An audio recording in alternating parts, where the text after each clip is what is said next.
দেশকে এগিয়ে নিতে জাতীয় ঐক্যের বিকল্প নেই বলে মনে করেন বিএনপির স্থায়ী কমিটির সদস্য আমির খসরু মাহমুদ চৌধুরী।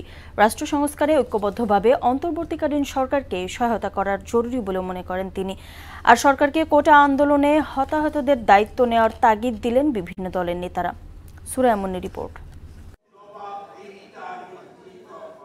অন্তর্বর্তী সরকারের 1 মাস পূর্তি উপলক্ষে ঢাকা রিপোর্টার্স ইউনিটিতে আলোচনা সভার আয়োজন করে এবি পার্টি। এতে যোগ দেন গণফোরাম, ওয়ার্কার্স পার্টি, নাগরিক ঐক্য সহ বেশ কয়েকটি দলের নেতারা।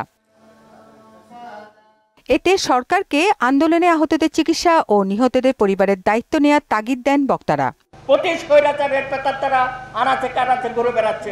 সরকারের সমস্ত শক্তি দিয়ে এই আহত লড়াকু যোদ্ধাদের পাশে দাঁড়ানো, তাদের চিকিৎসার সমস্ত দায়িত্ব গ্রহণ করা। ন্যায় বিচারের স্বার্থে গুম, খুন সহ সব অপরাধের বিচারের দাবিও জানান তারা।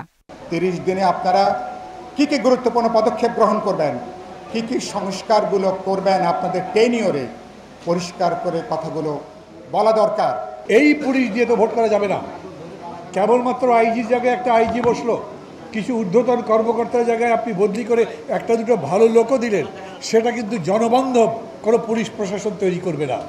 সভায় দেশ সংস্কারে অন্তর্বর্তী সরকারকে জাতীয় ঐক্যের মাধ্যমে সহায়তা করা প্রয়োজন বলে জানান বিএনপির স্থায়ী কমিটির সদস্য আমির খসরু মাহমুদ চৌধুরী। জাতীয় ঐক্যের মাধ্যমে যেই শক্তি বাংলাদেশকে ধ্বংস করে দিয়েছে রাজনৈতিকভাবে, অর্থনৈতিকভাবে, সামাজিকভাবে, সেই শক্তিকে যদি পরাহত করতে হয়, যে ঐক্যমত সৃষ্টি হয়েছে সেটাকে আমরা অক্ষুণ্ণ রাখতে হবে।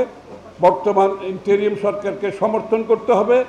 নতুন বাংলাদেশ বিনির্মাণে ঐক্যের কোনো বিকল্প নেই বলেও জানান বিএনপির এই নেতা। বাংলাদেশের মানুষের মালিকানা ফিরিয়ে দিতে হবে। সুরাইয়া মুন্নি, মোহনা সংবাদ, ঢাকা।